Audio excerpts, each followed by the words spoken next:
అంటే morning morning మీకు ఇప్పుడు చెప్తా ఈరోజు జాయిన్ అవుతాము అంటే కెమిస్ట్రీ సార్ పెడతా అన్నారన్నమాట. దాన్ని బట్టి మనం ఫైనలైజ్ చేద్దాం అనమాట. దాన్ని బట్టి మనం ఫైనలైజ్ చేసుకుందాం. ఓకేనా? ఓకే. లాస్ట్ టైం ఏం టాపిక్ చెప్పుకున్నామమ్మా మనం? డ్రగ్స్ గురించి చెప్పుకున్నాం. ఆక్వాకల్చర్ లో యూజ్ చేసే డ్రగ్స్ అంటే మందులు కానీ, నెక్స్ట్ అదేవిధంగా మినరల్ ఫుడ్ ఐటమ్స్ కానీ ఇవన్నీ ఏ విధంగా ఉపయోగిస్తూ ఉంటారు, ఏంటంటే వాడుతుంటారు, and what is the importance of that food items in the aquaculture, అది మనం మాట్లాడుకున్నాం. అంతే కదమ్మా? అమ్మ రవి ఎవర్రా? రవి పేరుతో ఎవరు వచ్చారు? రవి సుంచాడా అనే పేరుతో ఎవరు వచ్చారమ్మా? అదే క్యామ్ ఆన్ చేస్తుంది, ఎవరు మాట వినిపించట్లేదు. ఎవరమ్మా రవి సుంచానా? ఎవరమ్మా? శ్రావణి సార్. ఓ శ్రావణి, అదే మాట్లాడట్లేదు, వినిపించట్లేదా? శ్రావణి మాట వినిపించట్లేదమ్మా నా మాటలు? వినిపిస్తుందమ్మా? శ్రావణి మామూలు పేరుతో వచ్చింది కదా, రవి సుంట్యాన్ అనే పేరుతో ఎవరు వచ్చారో? సరేలేండి. ఓకే. ఎవరమ్మా? జొన్నపల్ల శ్రావణి సార్. ఓహో జొన్నపల్లి శ్రావణియా? Okay okay. సరే మాట్లాడలేదు, తను అతను మాట్లాడట్లేదు ఏంటి? ఇవాళ మాట్లాడట్లేదు మరి. సాయి వెల్కమ్ రా సాయి. సరే ఈరోజు మనం ఒక టాపిక్ చెప్పుకుందాం అమ్మా. ఆ టాపిక్ ఏంటంటే మనం లాస్ట్ టైం కన్నా ఒక డిఫరెంట్ టాపిక్ చెప్పుకుందాం. అదేంటంటే ఫర్ ఎగ్జాంపుల్ ఆక్వాకల్చర్లో మనకి సాధారణంగా ఈ ఫిషెస్ అన్నిటి కూడా ఏం కావాలి? ఆహారం కావాలి, ఆక్సిజన్ కావాలి. ఈ రెండు సరిగ్గా అందే విధంగా మనం చూసుకుంటూ ఉండాలనే విషయం మన అందరికీ తెలిసిందే. అయితే మనం ఇంతకుముందు లాస్ట్ టైం ఫస్ట్ క్లాసెస్లో ఒకటి చెప్పుకున్న ఒక క్వశ్చన్ ఏంటంటే ఆక్వాకల్చర్లో ఫర్ ఎగ్జాంపుల్ ఈ వాటర్లో ఉన్నటువంటి ఆక్సిజన్ లెవెల్స్ తగ్గిపోయి అనుకోండి, వాటర్ లెవెల్లో ఉన్నటువంటి ఆక్సిజన్స్ తగ్గిపోతే ఏం ప్రాబ్లమ్స్ వస్తాయి అనే టాపిక్ మనం మాట్లాడుకున్నాం. ఏం ప్రాబ్లమ్స్ వస్తాయేమో ఎలా తెలుస్తుంది మనకి వాటర్లో ఆక్సిజన్ తగ్గిపోయిందని? చెప్పండి ఎవరైనా. చేపలు అనేవి నోరు తెరుచుకుంటూ ఒడ్డుకు వస్తాయి sir. Very good very good, ఒడ్డు దగ్గరికి వచ్చేస్తుంటాయి. ఇంకా వాటర్ లో లంగ్స్ అనేవి ఫామ్ అవ్వకుండా మొత్తం అంతా ఒకేలా ప్లెయిన్ గా ఉంటుంది sir. Very good very good. Okay okay. ఇంకా ఎవరైనా చెప్పండి అమ్మా. ఏంటమ్మా ఏంటమ్మా?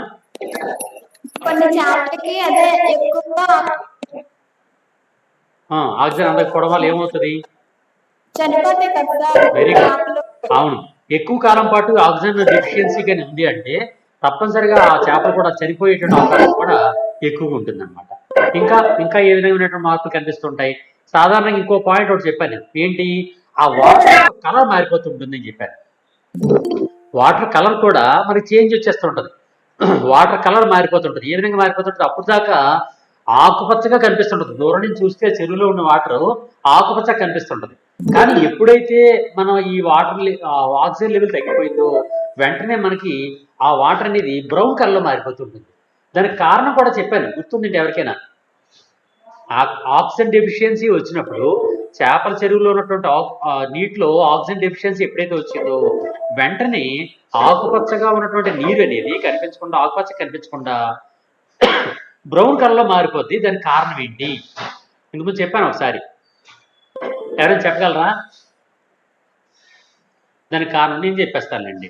దానికి కారణం ఏంటంటే అప్పటిదాకా నీలి ఆకుపచ్చ శైలాలు అనేవి ఉంటాయి. ఈ నీలి ఆకుపచ్చ శైలాలు ఎండ తీవ్రత ఎక్కువగా ఉండేటప్పుడు ఏమవుతుందంటే లోపల ఆక్సిజన్ లెవెల్ తగ్గిపోగానే ఈ ఎండ తీవ్రతకి తక్కువ ఆక్సిజన్ లెవెల్లో ఈ నీలి ఆకుపచ్చ శైలాలన్నీ కూడా చనిపోయి నీలి ఆకుపచ్చ రంగులో అంటే ఆకుపచ్చ రంగులో ఉన్నవన్నీ కూడా బ్రౌన్ కలర్లో మారిపోతాయి. ఈ విధంగా శైలాలు ఎక్కువ మరణించడం వలన మనకి సాధారణంగా ఈ నీరు అనేది బ్రౌన్ కలర్లో మారిపోతూ కనిపిస్తూ ఉంటుంది అనమాట. ఈ విధంగా మనం ఏం చేయాలంటే వాటర్ డెఫిషియన్సీలో ఇది ఒక మెయిన్ రీజన్ అనమాట.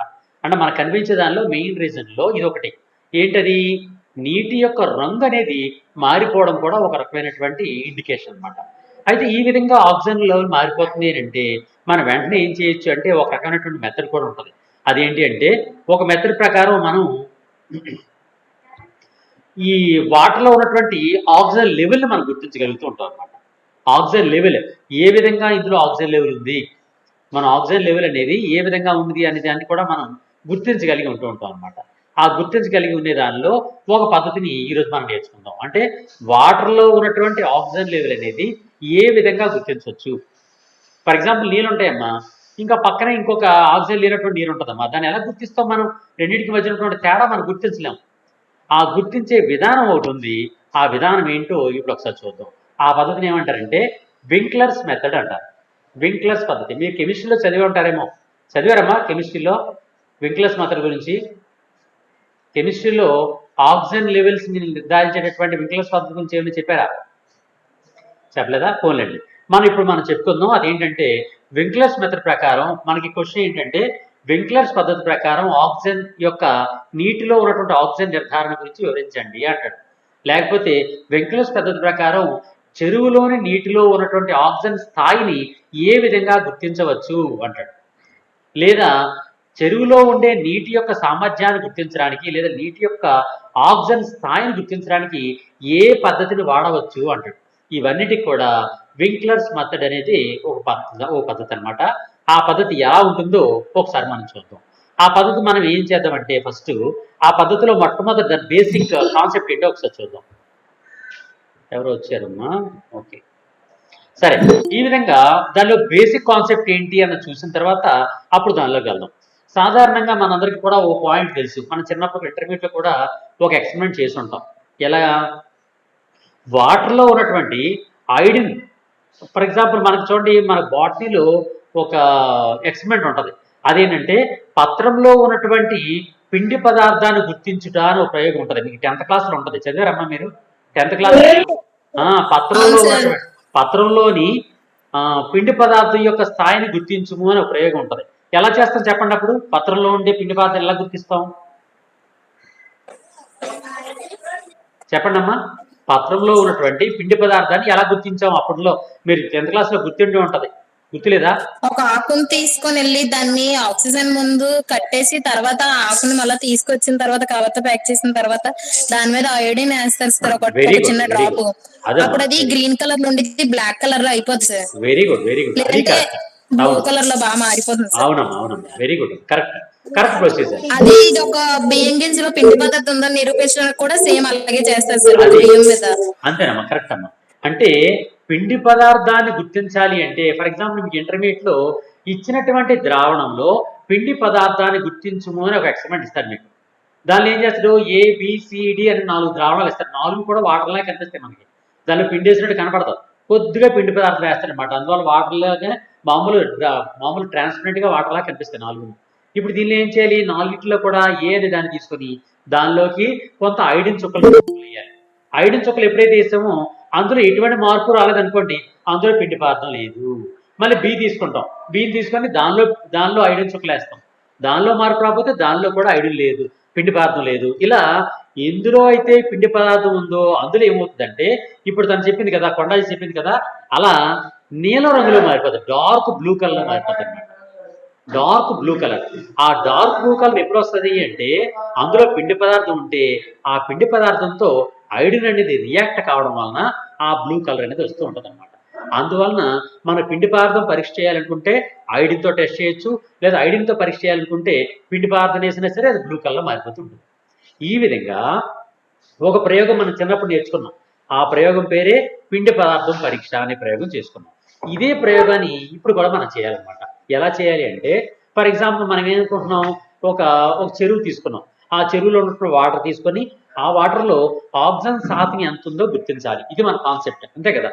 దానిలో నీటిలో ఉన్నటువంటి ఆక్సిజన్ ఎంత లెవెల్లో ఉందో, ఎంత పర్సంటేజ్ ఉందో తెలుసుకోలేదే మన కాన్సెప్ట్. దానికోసం ఏం చేయాలంటే ఫస్ట్ ఒక బాటిల్తో వాటర్ తీసుకోవాలి.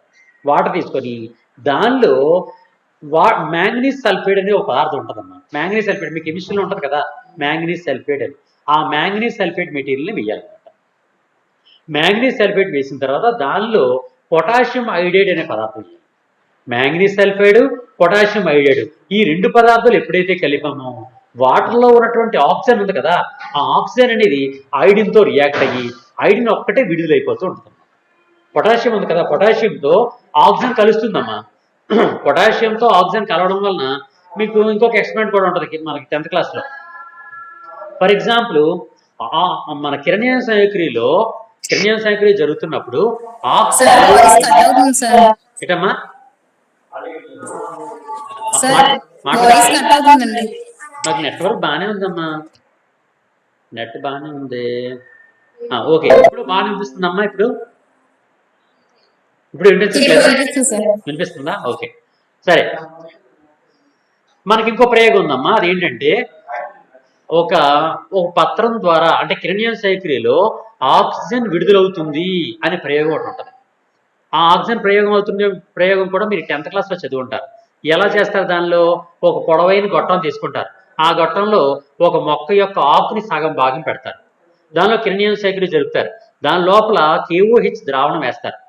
KOH ద్రావణానికి ఉన్నటువంటి ముఖ్య ఉద్దేశం ఏంటంటే, దాని లక్ష్యం ఏంటంటే దానిలో ఉన్నటువంటి వాయువుల్ని పీల్చుకుంటుంది అనమాట. KOH ద్రావణం అనేది ఆక్సిజన్ని పీల్చుకుంటుంది అనమాట. ఈ విధంగా ఆ KOH ద్రావణంలో మార్పు కలుగుతుంది. దాన్ని బట్టి KOH ద్రావణంలో వచ్చినటువంటి మార్పును బట్టి ఇది ఆక్సిజన్ విడుదలైంది అని మన ఎక్స్పెరిమెంట్ మనం చేస్తూ ఉంటాం. అలాగే ఇక్కడ కూడా మనం ఏం చేసాము, మనం తీసుకున్నటువంటి వాటర్కి మ్యాంగనీస్ సల్ఫేట్ కలిపాము, అలాగే పొటాషియం ఐడైడ్ కలిపాం. ఈ పొటాషియం ఐడైడ్ కలపగానే పొటాషియం ఐడైడ్ ఏం చేస్తుందంటే వాటర్లో ఉన్నటువంటి ఆక్సిజన్తో రియాక్ట్ అవుతుంది అనమాట. రియాక్ట్ అయిన వల్ల మనం ఏం కలిపాం? పొటాషియం ఐడైడ్ కలిపాం. పొటాషియం ఐడైడ్ అంటే KI అని దాన్ని కలిపాం. ఇప్పుడు పొటాషియం ఒక్కటే ఆక్సిజన్తో రియాక్ట్ అయింది, అప్పుడు ఐడిన్ ఏమైంది? బయటికి విడుదలైపోయింది, అంతే కదా. ఈ విధంగా పొటాషియంలో ఐడిన్ అనేది వాటర్లో విడుదలైపోయింది. ఇప్పుడు ఈ ఐడిన్ని అనేది ఆక్సిజన్ ఎంతైతే అందులో ఉందో అంత ఐడిన్ అనేది మనకు విడుదలయ్యింది. మీకు పాయింట్ అర్థమైంది కదమ్మా. ఫర్ ఎగ్జాంపుల్ మనం మామూలుగా చేస్తున్నప్పుడు మనం ఎలా చేస్తూ ఉంటాం, మనం బయట ఉన్నటువంటి 2 రాళ్ళు పట్టుకొని రా అని అనుకోండి. మనం ఇప్పుడు మన కొండ ఏం చేసింది, బయటికి వెళ్ళి 2 రాళ్ళు 2 చేతులతో 2 రాళ్ళు పట్టుకొని వచ్చింది, ఓకేనా. ఈ మధ్యలోకి వచ్చిన తర్వాత లిఖిత కనిపించి ఆ రాళ్ళు తర్వాత పట్టుకెళ్ళి, కానీ ఆ రాళ్ళు పడేసి ఇగో పెన్నులు 2 పట్టుకెళ్ళి 2 చేతులకి 2 పెన్నులు ఇచ్చిందమ్మా. 2 చేతులతో 2 పెన్నులు పట్టుకొచ్చింది. ఇప్పుడు ఇక్కడ ఎన్ని రాళ్ళు పట్టుకొచ్చింది తను? ఎన్ని పెన్నులు అయితే పట్టుకొచ్చిందో అన్ని రాళ్ళు పట్టుకొచ్చినమాట, అంతే కదా. అర్థమైందమ్మా ఇక్కడ పాయింట్. ఇదే విధంగా ఇక్కడ కూడా ఇదే కాన్సెప్ట్. వాటర్లో ఉన్నటువంటి ఆక్సిజన్ ఎంతైతే ఆక్సిజన్ ఉందో ఆ ఆక్సిజన్తో పొటాషియం ఐడైడ్ కలిపినప్పుడు పొటాషియం ఐడైడ్ 2 భాగాలు విడిపోయి పొటాషియం ఐడిన్తో కలిసింది. పొటాషియం అనేది ఐడిన్తో ఎన్ని కలుస్తుంది, ఎన్ని ఆక్సిజన్లు కలుస్తుందో అన్ని ఐడిన్లు బయటకు విడుదలవుతూ ఉంటాయి, అంతే కదా. ఆ విధంగా ఎన్ని ఐడిన్లు ఉత్పత్తి అయ్యో ఆ ఐడిన్లు అనేవి మన వాటర్లోకి వచ్చింది. ఇప్పుడు దీనిలోకి మనం పిండి పదార్థం కలిపాం అనుకోండి. ఈ పిండి పదార్థం వల్ల ఏమైంది?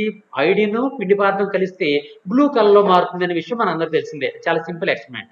ఈ సింపుల్ ఎక్స్పెరిమెంట్ ద్వారా అందులో వచ్చినటువంటి బ్లూ కలర్ అనేటటువంటి దాని ద్వారా మనం అందులో ఎంత ఆక్సిజన్ ఉంది అనే దాన్ని మనం ఎస్టిమేట్ చేస్తూ ఉండొచ్చు. ఇక్కడ పాయింట్ అర్థమైంది కదమ్మా. వాటర్లోకి ఏం తీసుకున్నాం, మనం ఏదైతే వాటర్ తీసుకుంటున్నామో ఆ వాటర్ తీసుకొని దానిలోకి మ్యాంగనీస్ సల్ఫేట్ ఫస్ట్ వేయాలి. మ్యాంగనీస్ సల్ఫేట్ వేసిన తర్వాత దానిలోకే పొటాషియం ఐడైడ్ వేయాలి. పొటాషియం ఐడైడ్ ఎప్పుడైతే వేసామో పొటాషియం అనేది ఈ వాటర్లో ఉన్నటువంటి ఆక్సిజన్తో రియాక్ట్ అయిపోయి KOH ద్రావణం కింద ఏర్పడుతుంది. ఐడిన్ మాత్రమే బయటికి విడుదలైపోతూ ఉంటుంది. ఈ ఎందులోకి విడుదలైంది? వాటర్లోకి విడుదలైంది. ఈ ఐడిన్ని మనం పిండి పదార్థం ద్వారా టెస్ట్ చేయొచ్చు. మనం ఎంత పిండి పదార్థాన్ని ఉపయోగించడం ద్వారా అది బ్లూ కలర్లో మారిందో దాన్ని టెస్ట్ చేయడం ద్వారా దానిలో ఉండే ఆక్సిజన్ శాతాన్ని మనం గుర్తించగలుగుతూ ఉంటాం అన్నమాట. ఈ విధంగా మనం దానిలో ఉన్నటువంటి ఆక్సిజన్ని ఇండైరెక్ట్ పద్ధతిలో అంటే ప్రత్యక్షంగా కాదు పరోక్షంగా దాన్ని గుర్తించగలుగుతూ ఉంటాం అన్నమాట. ఓకేనా. ఇది ఎక్స్పెరిమెంట్. ఈ ఎక్స్పెరిమెంట్ని వింక్లర్స్ మెథడ్ అంటారు. ఈ వింక్లర్స్ మెథడ్లో ఏ విధంగా ఈ ఎక్స్పెరిమెంట్ చేస్తారు అనే దాని గురించి ఒక వీడియో మీకు చూపిస్తాను. ఆ వీడియో ఒకసారి చూడండి. దాన్ని బట్టి మనం ఎక్స్ప్లెయిన్ చేసుకుందాం. ఒకసారి చూడండి. बताना चाहूँगा कि डिजोल्व ऑक्सीजन किस तरीके से हमारे लिए इम्पोर्टेंट है. देखिए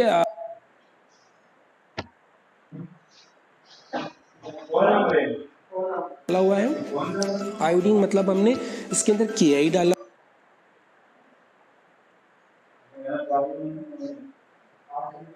దీనికి ఏ మెటీరియల్స్ వాడాలో ఆ మెటీరియల్స్ కూడా చెప్తున్నాడు ఆయన. ఒకసారి చూడండి. ఇది ప్రొసీజర్. మనం ల్యాబ్లో ఇవన్నీ కూడా ఉపయోగించాలట. అంటే ల్యాబ్ కోట్ కానీ లేకపోతే గ్లౌజెస్ కానీ లేదా గూగుల్స్ అంటే ఐ గూగుల్స్ కానీ ఇవన్నీ కూడా ల్యాబ్లో ఏదైనా వర్క్ చేస్తున్నప్పుడు తప్పనిసరిగా యూజ్ చేయాల్సినటువంటి బేసిక్ ప్రివెంటివ్ మెజర్స్ అనమాట. అంటే ఏం ప్రమాదం కలగకుండా మనం జాగ్రత్తలు పాటిస్తూ ఉండాలి. అలాగే ఒక pH మీటర్ని, టెంపరేచర్ చూడడానికి ఒక థర్మామీటర్ని కూడా తీసుకోవాలట. ఇప్పుడు చూడండి, శాంపిల్ కలెక్షన్ చేస్తున్నాం మనం. ఒక పాండ్ తీసుకుంటున్నాం, ఆ పాండ్లో ఇక ఈ బిఓడి బాటిల్ ఒక బాటిల్ ఉంటుంది.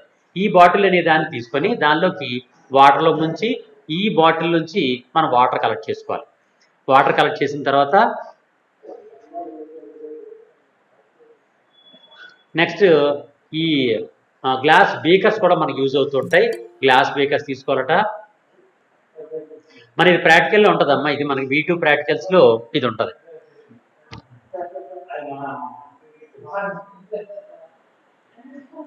మెజరింగ్ సిలిండర్ మీకు అందరూ చూసే ఉంటారు. మెజరింగ్ సిలిండర్ని అంటే మనకి ఎంత కావాలో అంత వాటర్ని మనం తీసుకోవచ్చు అనమాట. అలాగే మనం గ్లాస్ పిపెట్ కూడా ఉంటుంది. ఆ పిపెట్ సహాయంతో కూడా మనం తీసుకోవచ్చు. ఈ మధ్యకాలంలో కొత్త రకమైనటువంటి పిపెట్ వచ్చింది. అది మనం మామూలుగా పిపెట్ ఏం చేయాలి, నోట్తో పీల్చుకొని ఆ నీళ్ళు తీసుకోవాలి. కానీ ఇది అలా కాదు, ఆటో పిపెట్ అనమాట. ఆటో సక్కింగ్ ఉంటుంది, ఆ విధంగా తీసుకోవాలి. అలాగే బ్యూరెట్, మీరు చిన్నప్పుడు కూడా దీనిలో బ్యూరెట్తో టైట్రేషన్ చేసి ఉంటారు. ఆ టైట్రేషన్ కోసం ఇది వాడుతుంటారు అనమాట. ఓ ప్లెయిన్ పేపర్ బ్యూరెట్ మీద వాడాలి, ఎందుకంటే మనకి ఆ వాటర్లో వస్తున్నటువంటి మార్పులు చూడడం కోసం కింద వాటర్ ప్లేట్ వాడాలి. అలాగే వింక్లర్ సొల్యూషన్ కూడా ఉంటుంది. ఆ వింక్లర్ సొల్యూషన్లో ఈ మ్యాంగనీస్ సల్ఫేట్ ఉంటుంది. ఇందా నేను చెప్పాను కదా మ్యాంగనీస్ సల్ఫేట్, ఆ మ్యాంగనీస్ సల్ఫేట్ ఉంటుంది అనమాట. దీనిలో పాటు సల్ఫ్యూరిక్ యాసిడ్ కూడా వాడతామట.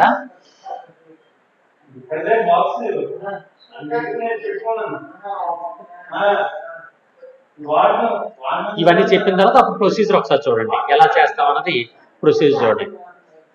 The preparation of reagents required for the estimation of dissolved oxygen.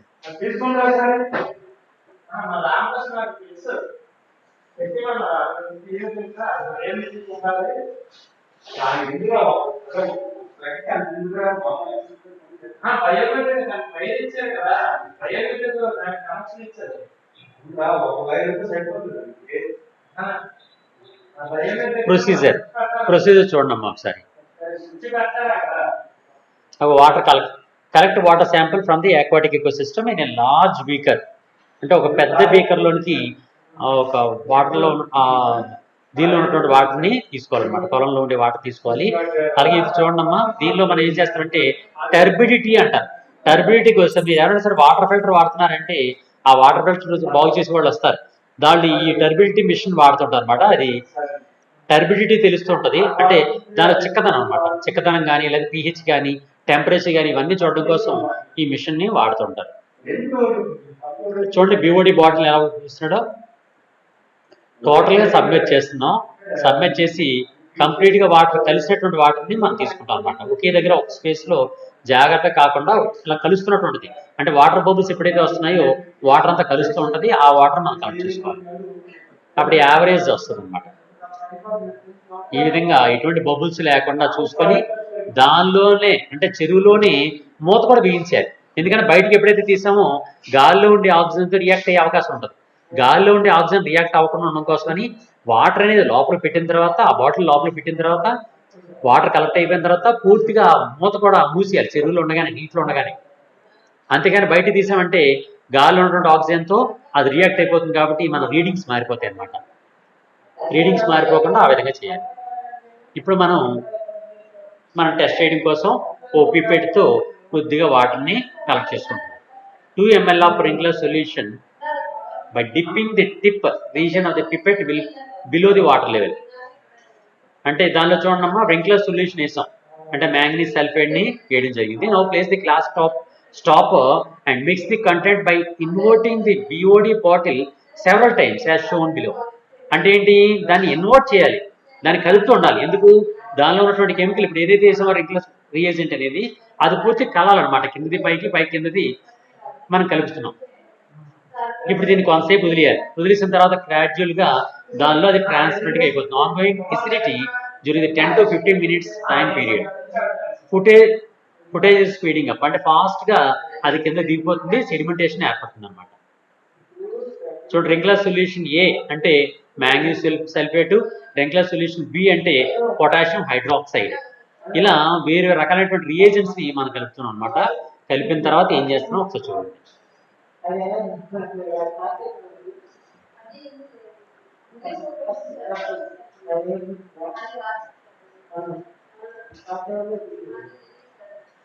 చూడండి, కింద బ్రౌన్ కలర్డ్ ప్రెసిపిటేట్ ఏర్పడుతుందమ్మా. ఇప్పుడు ఇందులో కొన్ని జాగ్రత్తలు తీసుకోవాలి. If white precipitate is formed, then it indicates that oxygen content in the water sample is little.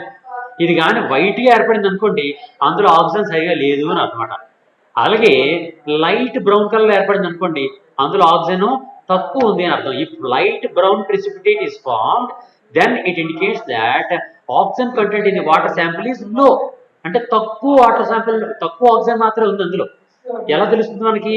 ఈ ప్రెసిపిటేట్ని బట్టి మనకు తెలిసిపోతుంది అనమాట. For example, if the precipitate is appeared like white in color, then it will be, we think that it will be the little amount of oxygen is there inside that water. If the precipitate is light brown in color, then we think that we can assume that the oxygen content in the water sample is low. If the reddish brown precipitate, ఆ brown precipitate ఎలా ఉండాలి? Reddish brown గా కానీ ఏర్పడితే, then we can think that we can assume that the oxygen content in the water is high in that sample. Okay, ఆ sample లో highest water oxygen level ఉంది అని తెలుస్తూ ఉంటుంది అన్నమాట. చూసారమ్మా, ఆ బాటిల్లో ఉన్నటువంటి ప్రెసిపిటేట్ ఎలా ఏర్పడిందో దాన్ని బట్టి కూడా దానిలో అసలు ఆక్సిజన్ అనేది లేదా, తక్కువ ఉందా, ఎక్కువ ఉందా అనే దాన్ని ఈజీ మెథడ్లో మనం చూసుకోవచ్చు. చాలా సింపుల్గా చేసాం. ఏం చేసాం? జస్ట్ వాటర్ని తీసుకున్నాం. దేంతోని? బిఓడి బాటిల్ అనే దాంతో తీసుకొని దాన్ని చెరువులో ఉన్నటువంటి అడుగు భాగం నుంచి తీసుకున్నాం. వాటర్ తీసుకుని దానిలోకి ఏం చేసాం? రింక్లర్స్ ఏ, రింక్లర్స్ బి అనే 2 పదార్థాలు వేసాం. ఈ 2 పదార్థాలు వేయగానే మన బ్రౌన్ ప్రెసిపిటేట్ ఏర్పడింది. ఆ బ్రౌన్ ప్రెసిపిటేట్ని బట్టి ఎటువంటి ప్రెసిపిటేట్ ఏర్పడిందో చూసి దాన్ని బట్టి దానిలో ఆక్సిజన్ లెవెల్ అనేది ఎంత ఉంది అనే దాన్ని మనం ఎస్టిమేట్ చేయొచ్చు. ఇంచుమించుగా తక్కువ ఉంది, అసలు లేదు, తక్కువ ఉంది, ఎక్కువ ఉంది అని ఎస్టిమేట్ చేయొచ్చు అనమాట. అదే ఎంత ఉంది అనేది మాత్రం మనం చెప్పలేం. తక్కువ ఉందా, ఎక్కువ ఉందా, లేకపోతే అసలు లేదా అనే విషయాన్ని మాత్రం మనం చెప్పచ్చు అనమాట. ఇప్పుడు దానిలో అసలు ఎంత ఉంది అని నిర్ధారించాలంటే దాని ఎక్స్పెరిమెంట్ని ఇంకా కంటిన్యూ చేయాలి. ఇది చూడండి, ఏం చేసాము? ఇప్పుడు మనం ఏం చేస్తామమ్మా? సోడియం థయోసల్ఫేట్ సొల్యూషన్ అనే ఒక పదార్థం తీసుకోవాలి. ఈ సోడియం థయోసల్ఫేట్ అనే సొల్యూషన్తో మనం టైట్రేషన్ చేయాలి. టైట్రేషన్ అంటే ఎలా చేస్తాం? బ్యూరెట్ ఉంది, ఆ బ్యూరెట్లో ఈ సొల్యూషన్ వేసి మనం దీనిలో అంటే సోడియం థయోసల్ఫేట్ బ్యూరెట్లు వేస్తాం. ఈ సొల్యూషన్ మన వాటర్ శాంపిల్ ఏదైతే ఉందో దాన్ని మనం దీనిలో ఒక బాటిల్ వేసుకుంటాం బేకర్లో. దాంతో కొద్ది కొద్దిగా ఓపెన్ చేస్తూ టైట్రేషన్ చేస్తూ ఉంటాం అన్నమాట. ఈ టైట్రేషన్ చేసిన దాన్ని బట్టి మనం యూజ్ చేసినటువంటి సోడియం థయోసల్ఫేట్ లెవెల్ని బట్టి మన ఆక్సిజన్ని ఎస్టిమేట్ చేస్తూ ఉండొచ్చు అనమాట. For some amount of 0.025 m sodium thiosulphate, now carefully take out the glass funnel. అంటే దాని లోపలికి సోడియం థయోసల్ఫేట్ ని కొద్దిగా వేసాం. చూసారా, బ్యూరెట్ లోకి ఎలా ఫిల్ చేయాలని చెప్తున్నాను. ఇది బ్యూరెట్ లోకి ఈ విధంగా ఫిల్ చేసాం అనమాట. ఏంటి ఫిల్ చేసాం? దానిలో సోడియం థయోసల్ఫేట్ ని ఫిల్ చేయడం జరిగింది అనమాట. ఇప్పుడు దీన్ని మనం బేకర్లోని మనం వేసుకోవచ్చు అనమాట. చూడండి, now empty the content of the burette in a glass beaker and tighten the screw as shown. ఒక limited amount of sodium thiosulphate ని మనం ఈ విధంగా తీసుకోవాలి. ఇప్పుడు చూడండి, పైనుంచి చూపిస్తున్నాడు వీడియోలో, పైనుంచి చూపిస్తున్నాడు చూడండి అమ్మా, బ్యూరెట్ ఏ విధంగా పెడుతున్నామో.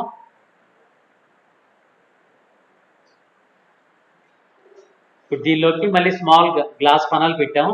పెట్టి దానిలో అంటే బ్యూరెట్లో ఏదైనా కెమికల్ని ఈజీగా వేయాలి అంటే ఫనల్ ఉపయోగించాలి. మనకి చిన్నప్పుడు తెలుసు చూడండి, మీకు తెలుసో తెలియదు, మీకు తెలియదులేండి, కిరోసిన్ అని వాడేవారు.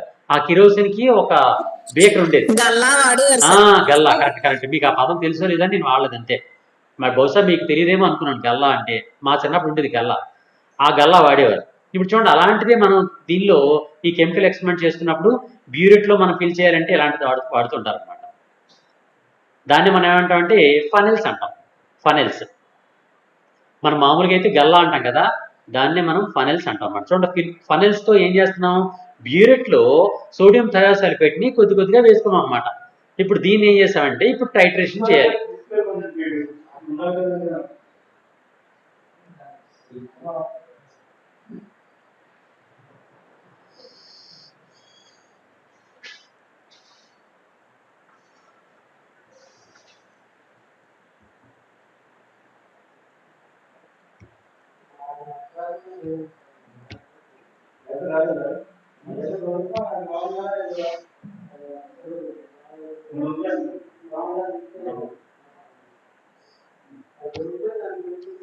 దానిలో కొద్దిగా సల్ఫ్యూరిక్ యాసిడ్ అంటే స్ట్రాంగ్ యాసిడ్ అని వాడాలి. సల్ఫ్యూరిక్ యాసిడ్ అని కాదు, ఎనీ యాసిడ్ అనమాట. స్ట్రాంగ్ యాసిడ్ ఏదైతే ఉందో సాధారణంగా సల్ఫ్యూరిక్ యాసిడ్, నైట్రిక్ యాసిడ్ ఇవన్నీ కూడా వెరీ స్ట్రాంగ్ యాసిడ్స్. అందులో అలాంటి యాసిడ్స్లో ఫర్ ఎగ్జాంపుల్ సల్ఫ్యూరిక్ యాసిడ్ని కొద్ది డ్రాప్స్ ఆఫ్ సల్ఫ్యూరిక్ యాసిడ్ మనం అందులో వేయాలన్నమాట. వేస్తే ఏమవుతుంది, manganese ions, the manganese ions are reduced and at the same time the iodides are oxidised. మనకు కావాల్సిన టార్గెట్ ఏంటి, ఏవైతే అందులో ఈ కెమికల్ పదార్థంలో ఐడిన్ ఉంటుందో ఆ ఐడిన్ ఒక్కదానే బయట తీయాలి. దాన్ని బట్టి మనం ఏం చేయాలి, మళ్ళీ పిండి పదార్థంతో టెస్ట్ చేసి అందులో ఉన్నటువంటి ఆక్సిజన్ లెవెల్ని మనం ఎస్టిమేట్ చేయాలి. అందుకని మాలిక్యులర్ ఐడెంట్ని, ఫ్రీ మాలిక్యులర్ ఐడెంట్ని బయటికి తీయడానికి మనం ఈ కష్టాలన్నీ పడుతున్నాం అనమాట. ఓకే, నెక్స్ట్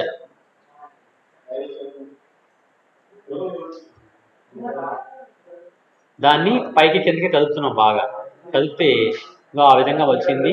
దాన్ని కూడా కొద్ది మోతాదులో take 100 ml of sample solution, 100 ml sample solution తీసుకుంటాం.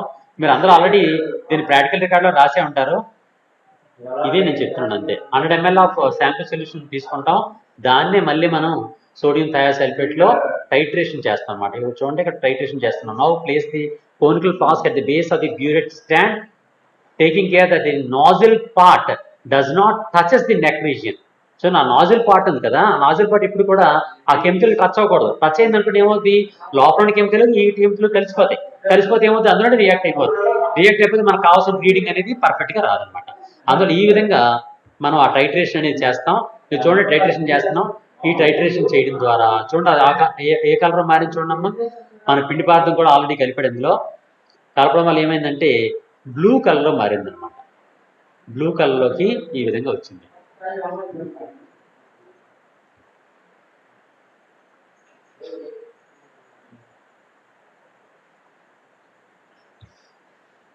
First observation. దాన్ని ఏం చేస్తున్నాం, ఈ కలర్ ఎప్పుడైతే మారుతుందో ఆ కలర్ మారుతున్నప్పుడు ఏం చేస్తారంటే ఇనీషియల్ బ్యూరిట్ రీడింగ్, అంటే ఎంత కెమికల్ అయితే వాడామో, ఎంత పాయింట్స్ ఉంది, ఫర్ ఎగ్జాంపుల్ 3 పాయింట్స్ ఉంది, 4 పాయింట్స్ ఉంది, 4 ml వాడామా 5 ml వాడామా అనే విషయాన్ని మనం నిర్ధారించుకోవాలన్నమాట. దాన్ని బట్టి దాన్ని ఎంతైతే వాడామో దాన్ని బట్టి మన వాటర్లో ఆక్సిజన్ లెవెల్ అనేది అంటున్నమాట. చూడండి, ఫైనల్ రీడింగ్ ఎంత ఉందో 1.9 ఉంది. ఆ 1.9 బట్టి మనం ఉన్నటువంటి ఆక్సిజన్ లెవెల్ని మనం నిర్ధారిస్తూ ఉండొచ్చు అన్నమాట. ఇప్పుడు చూడండి, ఇందులో సెకండ్ రీడింగ్, థర్డ్ రీడింగ్ ఇచ్చాడు కదా, అంటే 2-3 సార్లు ఎప్పుడైతే ఇచ్చేసామో యావరేజ్ రీడింగ్ తీసుకొని ఆ యావరేజ్ రీడింగ్ని మనం క్యాల్కులేట్ చేసుకోవచ్చు అనమాట. ఒకే రీడింగ్తో అంత ఈజీగా కరెక్ట్గా రాదు కాబట్టి 3 సార్లు రీడింగ్ తీసుకొని ఆ 3 రీడింగ్లకి యావరేజ్ చూసుకొని మనం అందులో ఆక్సిజన్ శాతం ఎంత ఉంది అని నిర్ధారించవచ్చు అనమాట. దానికోసమని 3 రీడింగ్లు తీసుకోవడం జరిగింది. ఓకేనా, మొత్తానికి ఇక ఫైనల్గా పాండ్లో ఉన్నటువంటి వాటర్కి 3 రీడింగ్లు తీసుకున్నాం. చూడండి, observation number 1, 2, 3. Volume of the sample used, ఎంత శాంపిల్ వాడాం, ఫస్ట్ టైం 100 మిల్లీలీటర్ వాడాం, సెకండ్ టైం కూడా 100 మిల్లీలీటర్లు వాడాం, థర్డ్ టైం కూడా 100 మిల్లీలీటర్లు వాడాం. అలాగే బ్యూరెట్లో డౌన్ అవుతుంది కదా, ఆ డౌన్ అవుతున్న రీడింగ్ ఇందులో వేసుకుంటాం. ఇక్కడ శాంపిల్ అనేది ఏంటి, మనం ఏదైతే బేకర్ తీసుకున్నామో ఆ బేకర్లో ఉన్న శాంపిల్. ఇక్కడ ఉన్నటువంటి ఇక్కడ చూడండి ఇనీషియల్ ఫైనల్ ఉంది కదా, అదేంటి అంటే బేకర్ మనం ఏదైతే బ్యూరెట్ ఉంటుందో ఆ బ్యూరెట్లో ఉన్న రీడింగ్ అనమాట. ఆ బ్యూరెట్లో ఉన్న రీడింగ్, మన బేకర్లో ఉన్న రీడింగ్, ఈ రెండింటిని బట్టి మన volume of sodium thiosulphate chemical ఫామ్లో చూడండి Na2S2O3, ఇది సోడియం థయోసల్ఫేట్. ఈ విధంగా మనం సోడియం థయోసల్ఫేట్ ఎంత వాడామో తెలుస్తుంది. ఆ సోడియం థయోసల్ఫేట్ని బట్టి మన ఆక్సిజన్ లెవెల్ని మనం కట్టడానికి అవకాశం ఉంటుంది అనమాట. ఇది ఆక్సిజన్ లెవెల్ అనేది కట్టడం అనమాట. ఇది ఇక్కడ ఒక ఫార్ములా ఉంటుంది, అంటే ఆక్సిజన్ని మిల్లీగ్రామ్స్ పర్ లీటర్లో మనం కొలవడం కోసం ఇప్పుడు బ్యూరెట్ రీడింగ్ ఎంత ఉంది, పిపెట్ రీడింగ్ ఎంత ఉంది, బేకర్ రీడింగ్ ఎంత ఉందో చూసుకొని దాన్ని బట్టి ఇక్కడ ఉన్నటువంటి ఫార్ములాలో V1 × N × 8 × 1000 × 0.698 ఇది పర్ఫెక్ట్ ఫార్ములా అనమాట. ఆ ఫార్ములాలో వేసుకుంటే మనకి చివరికి ఈ వాటర్లో ఆక్సిజన్ ఎంత ఉంది అనే విషయం మనకు తెలుస్తూ ఉంటుంది అనమాట. ఓకేనమ్మా, ఇది డిజాల్వ్డ్ ఆక్సిజన్ నిర్ధారించడం. ఇప్పుడు ఇదే ఎక్స్పెరిమెంట్ని చాలా తక్కువ యూజ్ చేసుకొని, అంటే తక్కువ కెమికల్ మాత్రమే యూజ్ చేసుకుంటూ కూడా మనం చేయొచ్చు. అది ఎలా చేయొచ్చో కూడా ఒక చిన్న వీడియో చూపిస్తాను, దాన్ని బట్టి కూడా మనం నిర్ధారణ చేయొచ్చు. చూడండి, ఆవిడ ఒక చిన్న ఎక్స్పెరిమెంట్ ద్వారా కూడా రింగ్లెస్ మెథడ్ చేస్తూ ఉంటుంది, అది కూడా ఒకసారి చూసేయండి.